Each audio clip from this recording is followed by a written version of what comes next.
Good afternoon. Good afternoon. I'm Larry Coogee, Chair of the Johnson County Task Force on Aging.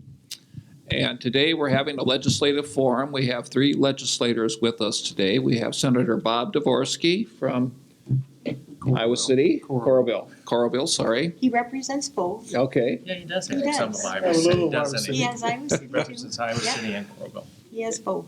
And then we also have Senator Joe Bolcom, and you do represent Iowa City, right? Yep, and Hills and University Heights. And Hills and University Heights. And then we also have Representative Mary Masher with us Hi. this afternoon. And I'm not sure what And you I just... have Iowa City, Hills, and University Heights as well. Okay, excellent. We had a couple last-second cancellations, but we are very fortunate to have these three folks with us, and we appreciate your being with us today. Kind of the format we'll have today is we'll start with individual comments by the senators and representative, and then we'll open it up for questions. We'll have a traveling mic, so if you have a question to ask them, just raise your hand and we'll get the mic to you. There are some handouts that are at the back table that give some, they were provided to us by a couple of different sources. Senator Bolcom gave us some of them, and Bob Welsh provided us with some of the other ones, so that if you don't have a copy of those, you should get a copy of those. So with that, I'm going to open it up to I think Representative Masher will let you start since you're on the Sure. far end of the table. Sure. And then work over this way. Okay. Thank you all for being here, and we appreciate, Larry, you sponsoring this and allowing us to come and kind of give you a recap of the legislative session.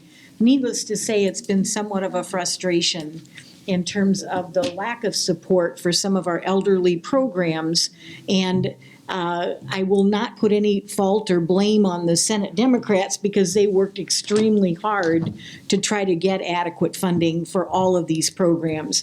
I look at, status quo on substitute decision maker. At least they didn't cut it completely, but at the same time, we know in order for those programs to work and to work well, we need to invest money in them so that individuals who are in need of those services have access to them.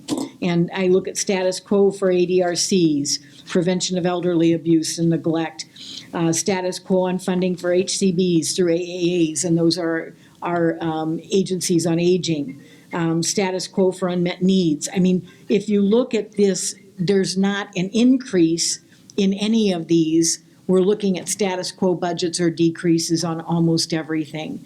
The mental health facilities, those were two that also serve a number of our elderly as well as individuals who have specific needs. We know that closing those institutes as quickly as they did put a lot of people in jeopardy. And they now have been finding that some of those individuals have been put back into their communities where there are no support services for them. So again, we've created another problem by not doing a planful approach to closing those facilities. Maybe closing was a plan that needed to be discussed, how they went about it and how the governor's office basically strong-armed individuals into that was just wrong, and it was a disservice to the people who are using those services now. So I'm going to stop there and let the others speak and look forward to your questions. So thank you for allowing us to be here. Good afternoon, everybody. I'd like to also recognize David Lesh has joined us from Congressman Loebsack's office. It was kind of a status quo year where a lot of the programs were concerned, although we had pretty substantial state revenue growth, 6%, with economies going along pretty well. The state economy's going along pretty well, and people are making money and paying taxes, and we had about $400 million in new funding when we look at how some of the priorities, especially in the health and human service area, we're actually spending less money this year than we did a year ago. And you can see we're spending about $270,000 less at the Department of Aging, about $20 million less across the whole health and human service enterprise, all of Medicaid. So we've got some spending problems that I may talk about as we go on this afternoon. But so the budgets we faced were mostly status quo, given how we made some of the budget decisions. Let me talk about a couple of the high points in the health and human service budget dealing with long-term care. There was an attempt to add 4 new state ombuds people, basically folks that pay attention to what goes on in long-term care facilities. We had a conversation about adding 4. We ended up getting funding for 2. And we also made an appropriation to the long-term care ombudsperson's office to assist with our efforts to recruit volunteers to assist us in making sure our nursing home and long-term care facilities are well run and people are getting good care. So a combination of that was about $350 million in new spending. One of the issues coming up that we'll probably talk about is the whole moving the Medicaid program and all our long-term care services that happen in nursing homes to a private company to manage on behalf of the state, and that's going to start in January. And we thought it was time to add more ombuds people because we expect some problems as we transition to this managed care operation. So that was one piece. The other thing I think that was good news is that we established a legislative oversight committee over the process of moving from state management of our long-term care system to private companies. A lot of concern about that. We've heard from a lot of families, a lot of consumers about their concern about that change. We also worked for provider increases, that we were not successful in getting provider rate increases. We had pretty much a status quo budget in the face of really, really robust revenues, right? So where'd all the money go? About 2/3 of the money went to corporate tax cuts. Okay, well, you've heard most of the news about the legislature's been the school funding, right? And the closure of the mental health institutes. Both of those are money-saving efforts to pay for corporate tax cuts. And we had a rough year this year because the $400 million we had, about $277 million of it went to that. Okay, so it didn't have a lot left. Next year it's going to be about the same. I hope we have 6% revenue growth, so Senator Dvorsky, as chair of the Senate Appropriations Committee, has money to spend. But we've kind of handcuffed ourselves with the governor's corporate tax cut program, and it's left little money for mental health, left little money for aging services. There's nearly 700,000 baby boomers in Iowa. We need a system to support them. We need to grow the supports for people, not shrink them. And unfortunately, this budget that we dealt with this year from Governor Branstad was either cuts or basic status quo. Representative Masher mentioned the Office of Substitute Decision Making. That was a priority. There was money in our budget, the Senate Democrats' budget, to expand that. It's working. We need it to be a statewide effort, and we were not able to. We maintained status quo funding. It didn't take a cut, but we needed to make a bigger investment. The University of Iowa every month has 4 to 6 people that have no relation to anybody. They don't know sometimes they don't know who they are, and they have no families. And this Office of Substitute Decision Making, this is one example here in Iowa City. We need support. We need help to make sure that decisions made on behalf of those critically ill people are good ones, and the Office of Substitute Decision Making does that. So we'll be back on that next session. There's a lot more to talk about, but I'll stop, and I look forward to your questions. Senator. Okay, State Senator Bob Dvorsky from Senate District 37, which actually includes a lot more cities than my colleagues here have. And I have in 3 precincts in Iowa City, all the precincts in Coralville and Solon, and then I have the northeastern section of Johnson County, all of Cedar County, and the city of Wilton. So it's kind of an interesting district. It's urban, suburban, and rural. So, and a prison. So, anyway, this last session, as Senator Bolcom said, the last 5 years probably we've been sort of, I would say, handicapped by this philosophy of the House Republicans. The House Republicans are in charge in the House. Senate Democrats are in charge in the Senate. So there's all these negotiations between 3 of us from the Senate Democrats and 3 from the House Republicans. But the House Republicans view the budget differently than we do. They just view their view of what one-time money is sort of skewed. It really isn't. It's real restrictive. So there was probably 500 million maybe available to spend, or a little bit more than that, and they chose to only use that. It's just exactly coming in this fiscal year, and they won't budge from there. So that's why the budgets are all tamped down, because and we've dealt with them, as I said, for 5 years, so there's really no moving them from that number.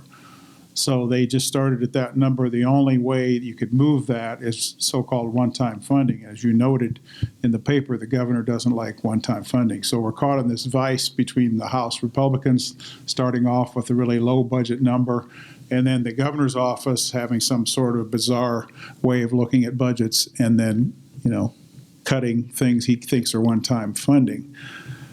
Even with the one-time funds, the budget amount would have been less than what the governor recommended. Think about that again. What he actually recommended in his budget was more than what we passed. Still, he vetoed K through 12 and Regents funding and other funding in Health and Human Services. So that is really, I think it's sort of punitive and sort of cheap, frankly. So anyway, that's the situation we're in. And under that context, I think that Senator Reagan, the chair from the Senate, and Senator Bolcom really did a great job in working on this budget for hours and hours and hours, trying to get it to where it's at least acceptable to everyone. And they really worked hard. I was also on the budget, but I was torn away half the time trying to work on our other budgets for the state. So anyway, I think they did a great job, as well as with their House counterparts, trying to come up with something that was acceptable. The governor's office views this budget as a mess, and their solution really is to privatize everything and undermanage care. And that's the solution to all the Medicaid people, is it'll all be under there and it will all come out in the end. So they aren't, and then the other problem they have, or situation they have, is they refuse to do any supplemental appropriations, even though our cost for Medicaid went up $206 million. They refused to do anything with that, and so consequently what they did is they simply didn't fund a lot of items in this current fiscal year's Health and Human Services budget. So to make up to pay for the Medicaid, and that's what they did, and we switch some things around. We actually defund some in 15 and change some other things to sort of make up with their situation, where they don't want to show that they're actually spending that. So it's kind of a bizarre situation where you have these two entities, the governor's office and the House Republicans, who either don't understand Health and Human Services or don't care about it, and they just are intent on cutting everything that comes through there. Other than that, it was a great session, but it really is a problem. I don't know the answer. I just don't know the answer. That they don't seem to understand what these services are, who provides them, who receives the services, or any of those things. And I guess you need a great deal of education. But thanks to the forum and thanks for the opportunity. Certainly happy for questions. I do have one, and it was mentioned that there's a legislative healthcare policy oversight committee. And I think that's just made up of legislators. And do you know who's going to be on that committee, or how that's going to those people are going to be appointed? And are any of the 3 of you or any of the legislators from Johnson County going to be on that committee? It leaves it open. There were a number of versions of this legislation. I think there was a version that identified specific chairs and ranking members of committees. I think that went away, and I think we're leaving it up to the leaders, the two. The Speaker, the Senate Majority Leader, and then the Minority Leaders in both chambers to select, I think, 3 members and 2 members. Majority parties select 3 each. So there'd be like a total of 10 members, 3 and 5 from the Senate, 3 and 3 and 2 from the Senate, 3 Democrats from the Senate, 2 Republicans from the Senate, 3 House Republicans, 2 House Democrats, chosen by their leaders. The people will be chosen who have worked on these issues, and that should happen probably sometime in August, I would guess, that the leaders will actually select. I wouldn't mind being on this committee, so we'll see. But I think there's a little bit of concern. I mean, the Legislative Oversight Committee is a really good idea. We have to have some role here, pay attention. But the governor has unilaterally made the decision to turn this $4.2 billion enterprise over to private companies. There's not a thing we can do, given the makeup of the legislature, to stop that from happening. We came back in January of this year. He told us he's doing it. We said, we've got concerns. He said, okay. And then so it's on its way. So we're going to have some oversight to raise questions, pay attention to what's going on. But this is the governor's baby. This is his plan, and there's a lot of concern about it going poorly, as it has in other states. We're the only state we know that's all at once doing every single area: children's issues, long-term, people with disabilities, seniors, the whole Iowa Health and Wellness Program, the expansion of Medicaid in Iowa. And we're doing it starting January 1st. So we've got a lot of feedback that is going too fast. You're trying to do too much at once. So a lot of concern about it. But the oversight by us is important, but it's going to be pretty meager, I think, at the end of the day, what we're going to be able to do to steer this or make changes to it. Anybody else have any input on that? Just that the Senate had proposals that would have really had an oversight ongoing. And it would have been a legislative group that would have had the ability to take complaints from the communities and then do something about it in terms of being able to manage that system better and to have more accountability. The Republicans fought that tooth and nail. And it seems like in a day and age where you want more transparency, that's just counterproductive to being able to have open government where citizens have a say and can contact their legislators. At this point, we can only take the complaints and voice them. We can try to do things legislatively in terms of changing legislation, but that will be difficult with a Republican House that has been vehemently opposed to any of that oversight. So Joe's right, we're probably going to get very little out of this, but at the same time, it's an important discussion, and the citizens need to know who is with them on providing that oversight. And again, trying to make people accountable for the fact that that isn't going to be a part of this legislation and what we can do going forward. Senator, anything? Well, I agree with all the previous comments. I mean, we'll do the best we can through our appropriations process and through the new oversight committee and any other way we need to do that. But it's really clear that the governor's office wants this big change, and I think people are actually leaving DHS now because Scary. there are, in fact, one of their top people just left. Actually, it's University of Iowa Hospitals and Clinics again that she left, though their legislative liaison is working for UIHC now. So I think people over there, I think the morale is pretty low, and unfortunately, this is something done out of the governor's office to sort of run everything through and think this is going to be the panacea for everything. I don't think it is. And I don't think it's going to be as bad as maybe people think or as good as the governor's office thinks. So, but I think anything that the public can do to try and hold them accountable on what they're doing and hold these private companies accountable would be helpful, because we'll need your help on that. Does anybody else have any questions right now? Maybe I can start off with one. I'm just going on with the managed care piece. we've heard from the Lifespan Respite Coalition that meets in Des Moines, kind of had another state kind of talk to us about their whole managed care process. I think it was from New York. But they talked about how when the period of time that they've selected the managed care companies, but they're in the process of creating the contract, that's another opportunity to be able to make some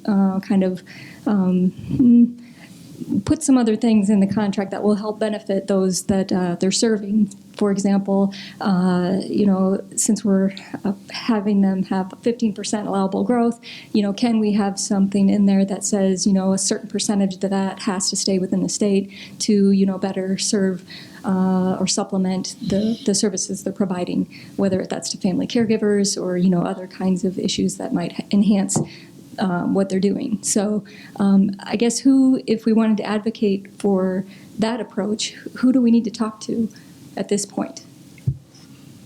Well, we have a new Medicaid state director, Mickey Steers, who formerly was at Broadlawns Hospital, is very knowledgeable about Medicaid, and her experience in terms of past jobs has been working with vulnerable populations. So I think she's a good person to be at the helm right now. I know there's going to be an attempt to have her come to Johnson County in September when the companies, the managed care companies, I think you all are working to make that happen. That would be an opportunity to talk to her about that. She's probably the best person, and of course Director Palmer as well. He'll be very involved with any changes to these RFPs, or not the RFPs, but the actual contracts that are written. Thank you. But that's a good point to pay attention to kind of that administrative piece. I guess I have a sort of more cynical attitude. I think it's totally run from the governor's office, and there's a young man down there that's doing it all. His name is Michael Busolo, and he's, how old is he? 30? Is he 30? I bet he is. Okay. Barely, yeah. Anyway, he was the person in charge of as a staff person, Health and Human Services. Now he's also the legal counsel, but he's still in charge of all this for the governor's office. So I think Director Palmer and everyone takes their orders from him. I don't think it's the other way around. I mean, they have some input, I think, but it is the governor. So this governor really is in control of the department heads and the departments and what they do, which, like it or not, I mean, maybe that's the way it should be. The previous governor had no control over anything, so this is sort of interesting. There should be some sort of middle ground there, but I think somebody may want to contact Mr. Busolo also, since he's really involved in this. One of the things about oversight is it seems to be a very difficult thing to obtain. What would you suggest the voting population go after, because we're going to be voting again next year? What ammunition can you give us so that we can strengthen that? Because it's very sad. That's what we need to know when we go out. We talk to voters. You need to give us some ammunition. Most people aren't aware of the lack of oversight. So it's easy to say elect more Democrats I know. because it's harder to accomplish it. And that's part of our challenge, is the fact that we have a group of people who really don't believe in having any government oversight in this area. They And all as live long in as- Western Iowa. And, well, not all of No, them. they don't. There's a lot here. That's the They problem. don't. There's more here than there should be. And that's the belief that's out there. It's not true. And if we continue to keep electing the same people, the outcome's going to be the same. And you're going to be thwarted in any efforts to have any oversight at all. And so I think it's important during the elections to ask that question. Absolutely. Do you support government oversight for this transition? And during the Medicaid rewrite, when we do all of that, what is the role of legislators in making sure that these companies are accountable to our citizens? What is your role in protecting those rights? Because that's what isn't happening, and No. unfortunately, we have way too many that will not go against their party, will not buck the trend. And it becomes very difficult to make any changes then. I don't know if you have other suggestions, but helping those Because candidates. that's what we need. Well, that- helping I those write a candidates who column, other support people you. write a column, so. That does come to mind, but unfortunately, the governor won't be on the ballot, so that's the one that Well, I really know should have been. But you have House and Senate people on the ballot, and you'll have Congressman Loebsack, and I see David's here, so. But I think it was the Register that came up with this idea that maybe the one sort of control we had is the feds. The, what are they called? true. CMs, the Center for. CMS. CMS. Maybe working through the congressman's office, we can find out who we need to talk to there. And did you ever get the meeting going? There was we got a conference call with folks in DC at CMS about the state plan. It's a well-known fact that Kansas and Missouri that went for managed care, neither one of them have seen any profits. Yeah. So, And that's one of the arguments for going this direction. We need to keep showing that it doesn't work. so if we could find somebody in CMS that actually made decisions and actually could do something, maybe we could get a hold of them and maybe, have a coalition of people talk to them or something. I mean, I think that ought to be tried. Because the state level, they're going to do whatever they're going to do. They'll do a little window dressing here that they listen to us or whatever, but they're going to do whatever they're going to do. And the feds do have the big hammer. They have to approve all these plans and things, so.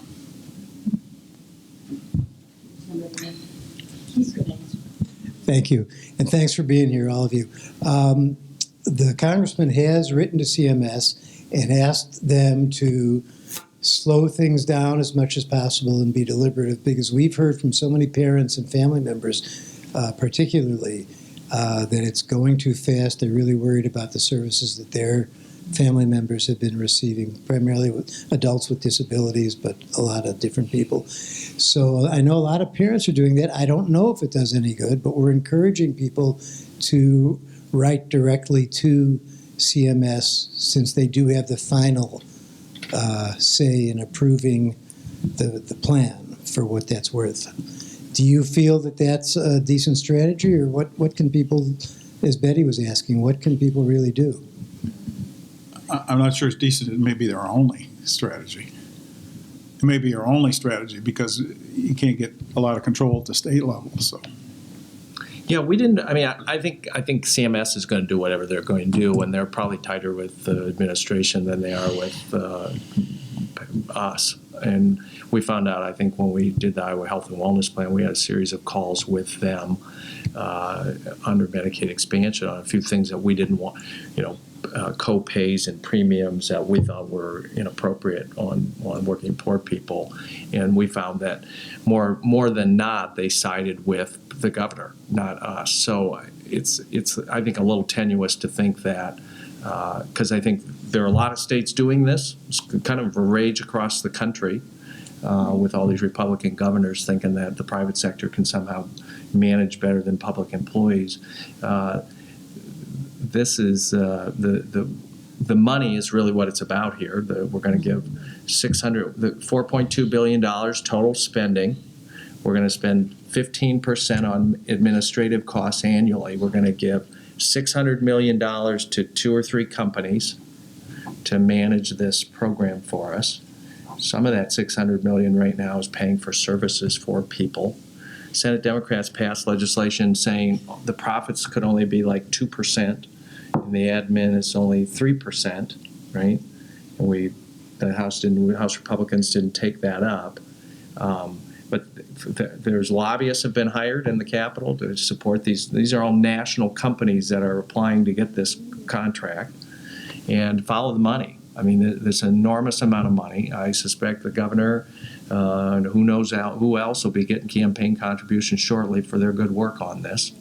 But it's a mistake, I think. I think the program was well managed. The reason that he's suggesting the costs are out of control, we have to slow down the costs. And when you look at the costs, the biggest expenditures are, nursing home care, which we want to have good nursing homes, and we want to have good places for people with disabilities in residential settings. Those are expensive. And I would say the costs aren't out of control. The costs are the costs. And so it's a big experiment that starts in January of next year. And By this time next summer, people that we've heard from that have a case manager, that their loved one is family members, people will be able to get new case managers because there's going to be a 6-month window where the case managers can't be changed for folks. So by this time next year, the beginning, I think, of some of the issues will be cropping up for us to deal with. I would like to make one point, and that is not too long ago, maybe about 2 years ago,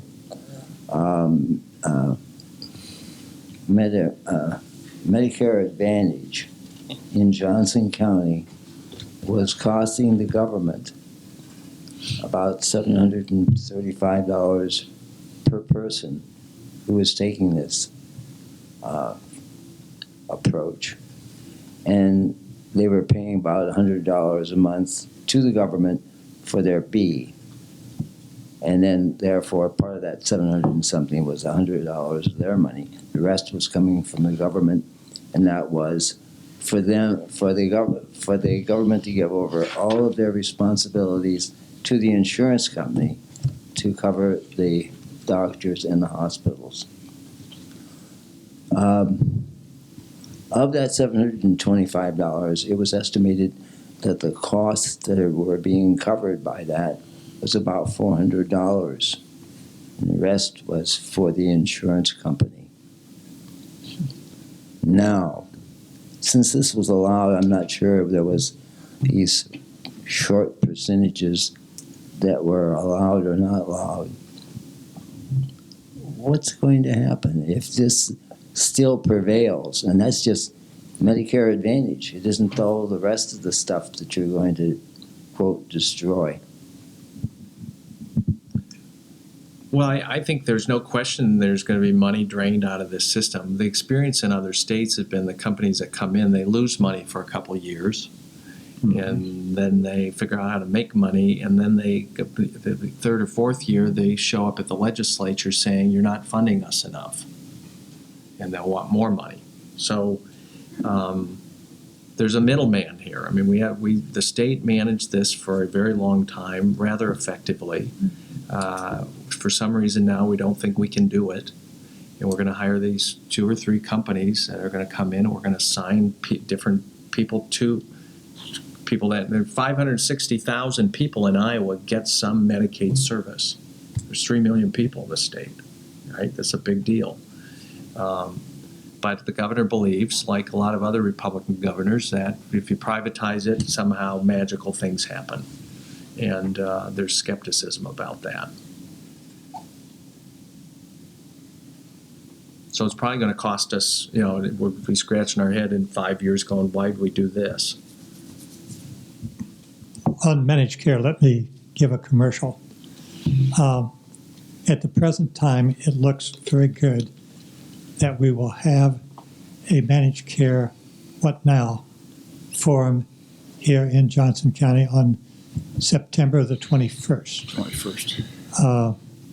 Senator Balcom has indicated that he will help to secure Mickey Steer to come to give an introduction to why is the state doing this, why did they select the companies that they did, that we would provide the 2 to 4 companies that are selected with an opportunity to state what their basic philosophy is, what they hope to accomplish, what sets them apart from the others, because it's my understanding that consumers will have the opportunity to register with one of the managed care organizations. If they don't, they will be assigned to one.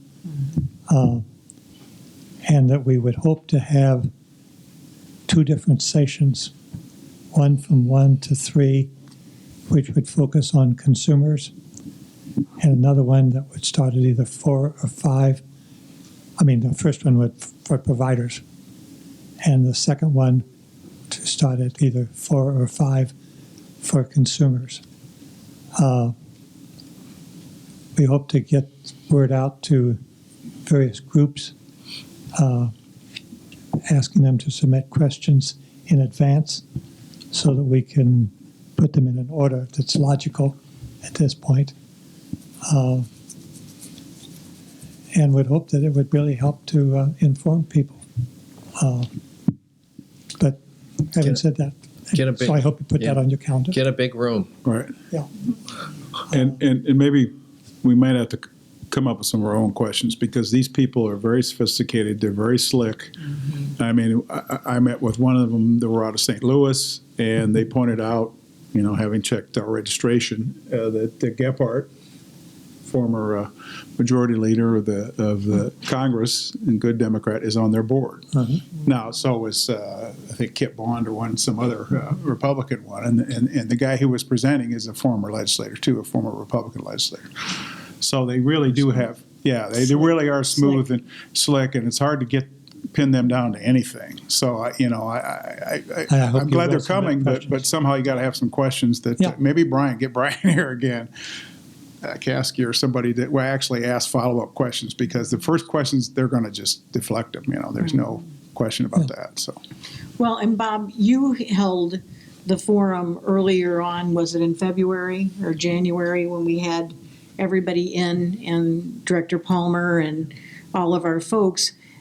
So my question to you, do you feel like they listened? Because you asked for oversight. You asked that people would be able to keep their providers for, because they may end up having to change after that period of time. So my question to you is, do you think they heard what you had to say? Well, Chuck Palmer told me that he was in support of oversight committee. he's always said that. Didn't happen, did it? Well, it's a weak version of it. But I don't know what else you do, Mary. Yeah, I know. Except It's you, trying to hold people accountable. Yeah, and, when I read the governor's veto message in 505, 29 different vetoes, and I should have counted this, I think in at least half of those answers, the reason for the veto is wanting transparency. Yeah. That word is used time and time again. And, Doesn't mean anything, does it? that's a problem. But let me ask you a question, not to put you on the spot. I found myself wondering, what is the good of the legislature? Do we really need a different structure? Do we need, Bob, you sit down at the end of the session with 5 or 6 other people and hammer out a compromise. And even that doesn't hold with the governor. Two of the governor's staff were present in all our meetings except the last 2 meetings, because at one meeting after we'd been talking about 2 weeks on the whole HHS budget and our proposal, and a proposal actually that the House Republicans came up with. We've been talking for 2 weeks, and then Mr. Roeder got up and said, well, this is unacceptable to us. And about a $35 million hole in our budget. And I said, that's a $35 million hole, David. You've been here for all this time. And you just came up with this. So after that, then both Speaker Paulson and Majority Leader Gronstal went independently to the governor's office and asked them not to come meet with us anymore, because it just doesn't make any sense. So, he can veto whatever he wants to veto, but if you're going to, operate like that, there's no, it doesn't work, so. Bob, your question's a good one, because if the governor is going to unilaterally make decisions, Right. what we need is the leaders on both sides to say and make a commitment that we will override. If these budgets are vetoed, then the commitment will be that not only will we come back into session, but we will override the governor's decision, if that is what is going to occur, because that's our only power over the governor. And unfortunately, we have not gotten any commitments from the Republicans to do so. And so when the commitments are made, I always get the feeling there's a wink, wink, nod, nod on the part of Craig Paulson that yeah, we can agree to anything because we know the governor will never agree to that and won't sign it. And so then we can look like we're on the side of the angels where we've supported it, yet we are not willing to go to the wall in doing something to override a governor who is just wrong, who's just wrong. Bob, I don't know if you've got comment. I mean, I feel like we're having a discussion that needs to be Right. held, but how do you hold people's feet to the fire if they make agreements knowing it's not going to happen? I don't think they knew that. I honestly don't think they knew that. If they knew that, then why should we even negotiate with them? I mean, really, I don't think Good point. that's true. And all the negotiations we went through, you have to have some, assuming that they're negotiating in good faith. I think the House Republicans were. I'm not sure about the governor's office. It's kind of ironic, the last time, and maybe one of the few veto overrides in at least recent memory was done by, we did to the Democratic governor, Governor Vilsack, and he called us back into session, we overrode his veto. So that doesn't really work. Has anyone talked to the lieutenant governor to ask her what she thinks about the governor's veto of school funding, for example, or is vetoing the eligibility for child care? Has anybody asked the lieutenant governor what her I haven't seen her it. views I are? haven't seen that, like the press. Because it seems to me like that would be good to ask.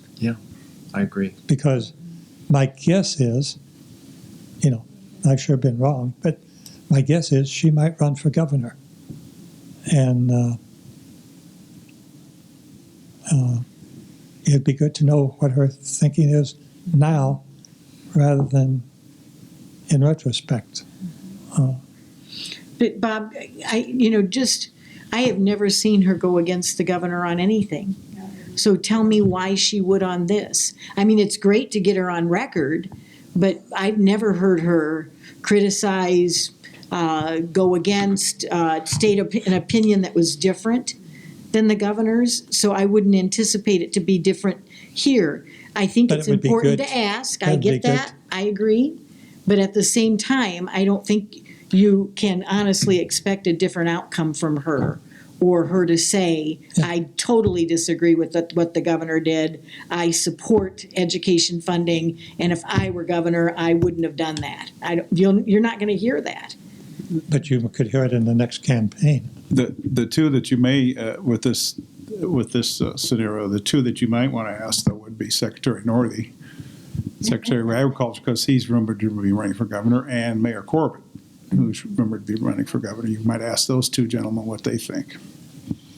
That would be a little more instructive. Other questions? This is on a different topic, and I would like to know what you hear about the Historical Society building and You got it. the Here's the and the staff in Iowa City, because we've sent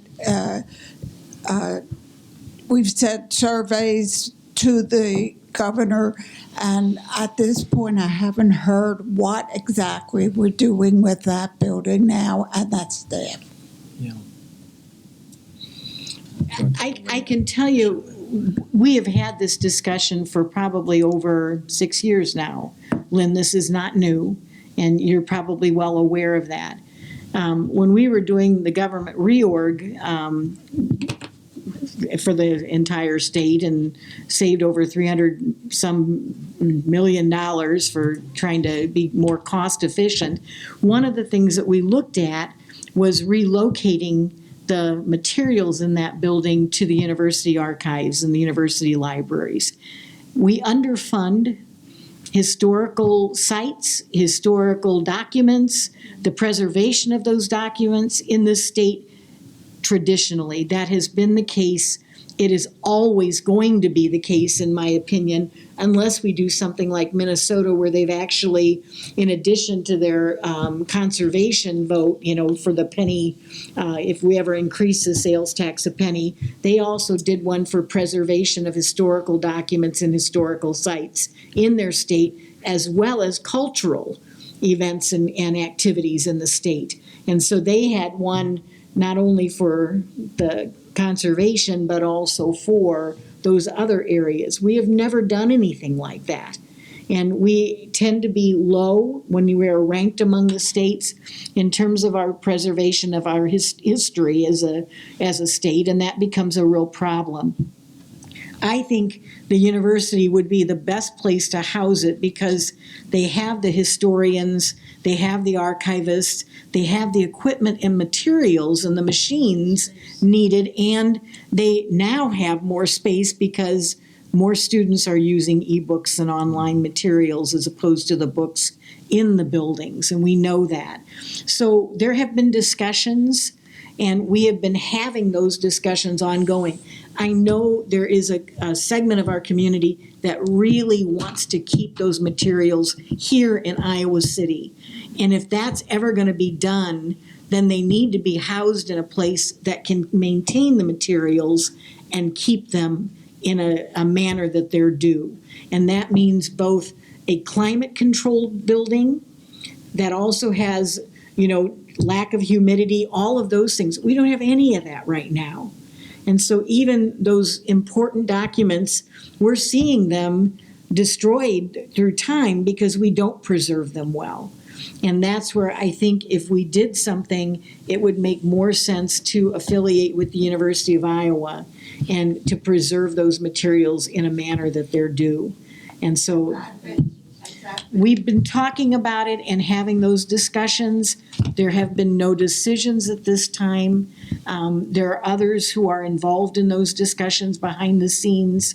And obviously, we've got, the university has to be careful. They don't want to step on toes. And historians and folks who are the ones preserving those materials and are trying to do the best job they can with very little money and very little support and very little staff are obviously trying to do what they can to advocate for how do we preserve these in the best manner possible. So I don't know if Joe and Bob want to talk a little bit more about the historical or the cultural affairs department itself, but. Well, I think there were a couple meetings during the session with Mary County and her staff that legislators had to talk about this. There's some skepticism about the current director's ability to manage anything, much less a consolidation. Some people view this as her attempt to bring all this stuff to Des Moines, which I think is a mistake. We have extraordinary resources here in Iowa City and people, knowledgeable people, and we have some facility. It's not clear whether the University of Iowa is ready to financially take on this enterprise, right? And so there's an attempt now to maybe try and bring people from Department of Cultural Affairs to Iowa City sometime in August. There's not a date chosen. We're trying to get with Senator Dotzler from Waterloo, who oversees this budget. This is another example of cutting programs that are important to the people of Iowa to pay for other stuff, right? If you're a large state, large out-of-state corporation building a fertilizer plant in Lee County, come on in. We've given them more than $100 million, right? Google, Facebook, Microsoft have probably gotten $100 million over the last 3 years from the state of Iowa. They're practically free and reduced lunch Fortune 500 companies, right? What's Google stock selling for? Several $100s. There is a ton of money available and ready to go out the door with this governor for stuff that the big people want. But when the little people need things like mental health services or our community college students, this is the first time in my 16 years in the legislature that the community colleges did not get an increase in funding this year. The governor vetoed it. 90,000 community college kids? Tuition increase for everyone. The little people are not getting anything out of this governor. If you're a big shot and need a big corporate subsidy, by God, we can't, the checkbook, the cookie jar is just full of cookies. And this is another example. This is being downside. We need to consolidate. Yes, we need to manage the resource better, right? That's more money. That's not less money. And we cut all the staff. But I think the secret plan is close Iowa City. Mm-hmm. If the university can somehow scramble and put together a plan B, great. But the university has no money. The University of Iowa also got zero increase in a year when we had $400 million new dollars. Senator Dvorsky fought tooth and nail to get more resources. Governor vetoed it. So the little people in this state right now, the governor, this budget negotiation, I didn't go to the meetings. I'm not one of those people. Senator Dvorsky, the governor didn't attend a single negotiation session. Never has. How can you make decisions? How can you have? How can you? I'm just saying, he's big, powerful guy, up here giving us the dictates about what we need and what we don't need. He told the school superintendents today, it's time for you people to economize. He said this morning. As if they haven't. So, the big guys, he's solidly packed, managed care corporations, big out of country fertilizer companies, most powerful companies, God bless them. Come on in. But the little people are getting the short end of the stick under this guy, and the preservation of our historical documents in Iowa City needs to continue in some form. One of the interesting things you may not know is if they close the Historical Society, all the papers that have to do with Plum Grove go to one of their descendants. They won't go to the University of Iowa. Unless I have the document, I know. Unless the descendants determine they would like them to go there. They have a choice. And that's their choice. I get that. I fight a lot for one particular historical site. Right. I have written 5 grants. That's what's kept us alive and furnished it. But you can't do it they haven't done nothing, given us anything. Maybe we get We've put a roof on, we've painted and everything else. Well, that house. There's a story today in the paper, private fundraising drive for Terrace Hill. Yeah. Yes. We're going Jeff to Point. The governor's former chief of staff And raising now money so they they wanna can put the they can swimming put a pool back in. reflecting pool in swimming behind pool, the right. so the The governor reflecting can pool. look out at night the reflecting pool and look out on his subjects. Yeah. I'm not going to support it. Well, maybe we need to get Jeff Point to come over here and raise some money. That's the new model. I raise a lot of money for a place I work at. I know you do. Come on Wednesday and help me raise some more money. I'll feed you, but you have to make a donation. Fair enough. I've been doing this for 20 years, so I'm not a newcomer to this. Okay, we probably have time for one more question. So, Bob, I think you had your hand up first, so I'm gonna.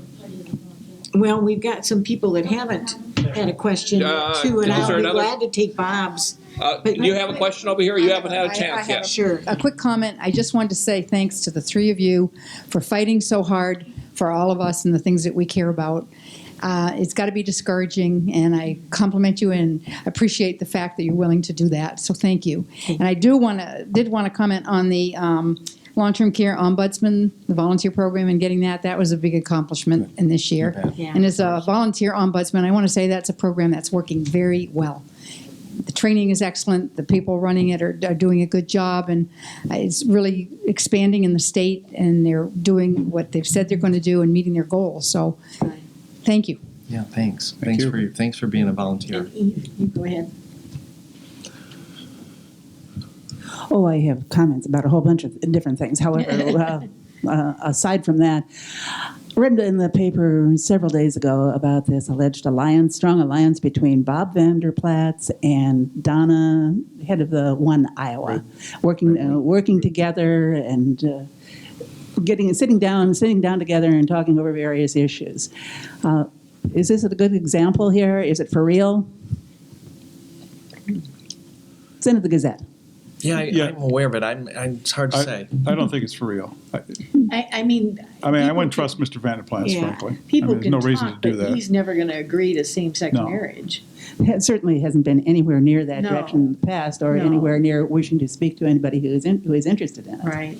I think there are a lot of supporters of One Iowa and all that wonder what's going on with this, because I don't think it's too productive. I mean, you don't need to be great opposition to him if he's going to go along with things, but he hasn't gone along with anything ever that I know. Not historically. So,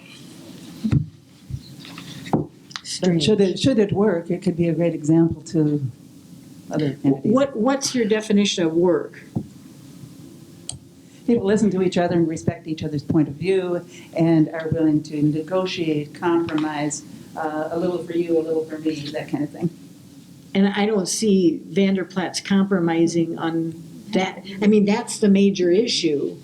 And they also believe it's a religious issue. So I don't understand quite what what would be the accomplishment. I'm not sure I see an outcome there that would be a positive outcome. I think you can respect people's differences of opinion, but it isn't going to change anybody's mind. It never hurts when people start talking, however, rather than Yeah.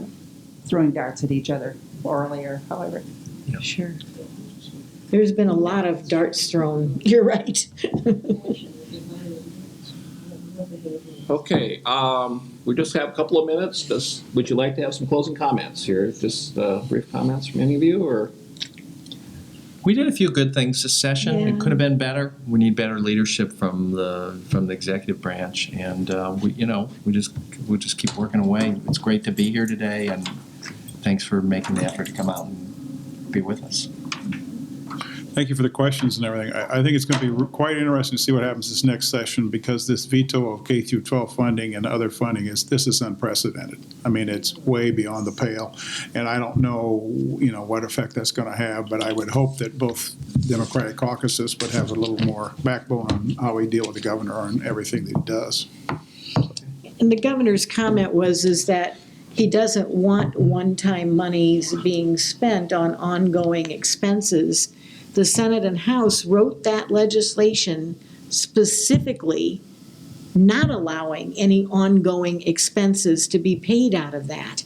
It was supposed to be one-time expenses like textbooks, where you wouldn't be purchasing another round of them for another 10 years or however long.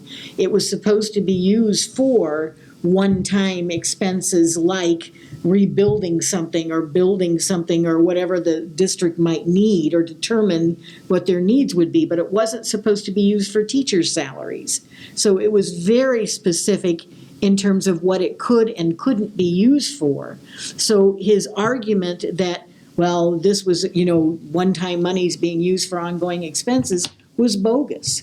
That was not true. And it was written that way specifically to address that problem so it wouldn't be vetoed. So that's what the frustration is. Special session. We can't get the votes to do it, but we did request it. Both Senator Gronstal and our leader, Mark Smith, have requested a special session. We cannot get Republicans to sign on to do that. Okay. With that, I want to thank each of you for being here today. Thank you, Larry. It's very enlightening. I want to thank all of the audience for being here as well. Let's give the speakers a round of applause. Again, this is Larry Coogee, Chair of the Johnson County Task Force on Aging, and we want to thank our TV audience for viewing this as well. Good day. Thank you.